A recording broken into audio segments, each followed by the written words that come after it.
Hello and welcome to the 3D Studio Max tutorials from PC Guide LK, and my name is Priyadarshan and I'll be teaching you or else showing you today how to create a butterfly with 3D Studio Max.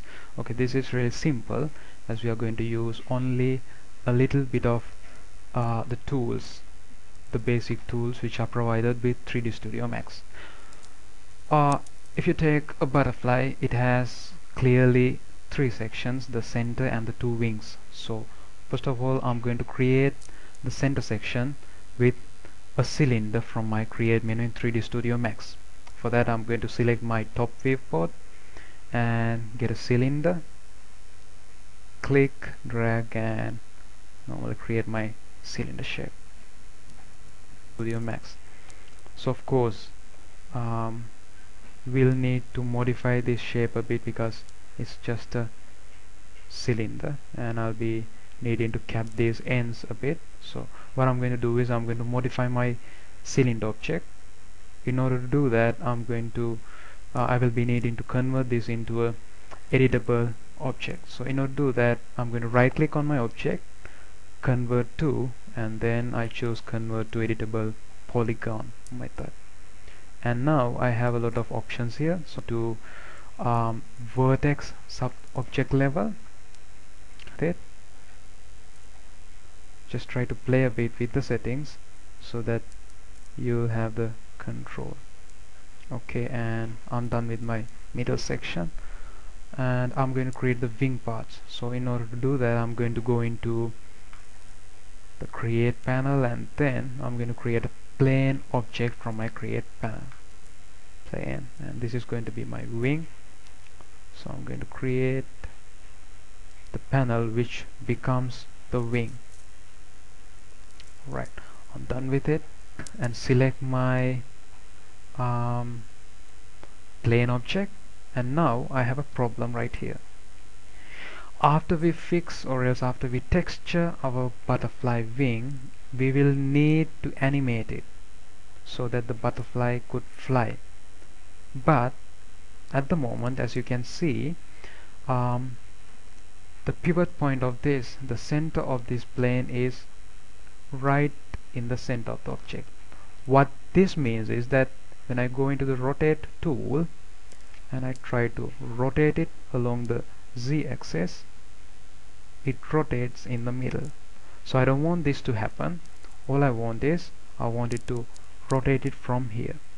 So I'll just make this 0 and there you go.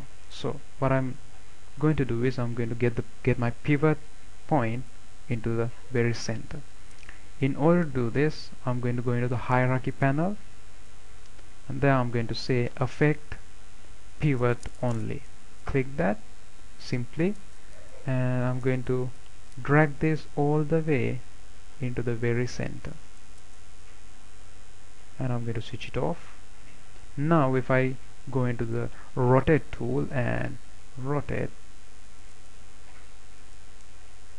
it basically rotates along the center of my butterfly's body.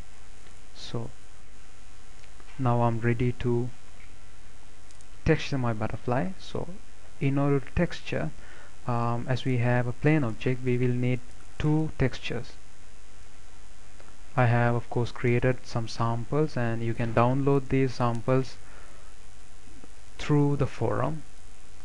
All you have to do is you just have to register for a free account and so basically I'm going to select the wing object and press M on my keyboard, which will bring up the material editor, and basically click on a material slot and then click on the maps section, which will give me the maps, which will give me access to the map section, and I'm going to apply the original texture to my diffuse color map button. Click on none, click on bitmap, make sure that in material map browser you have new selected, click on, and of course you can call your images from the place where you have saved. So for the moment I'm going to get my images. I'm going to use the blue butterfly wing, and here you have it. As you can see, it shows the white area as well. Say open, and you can see the white showing off. So what I'm going to do is I'm going to go one level up and say for the opacity map I'm going to call my opacity map for the blue color wing.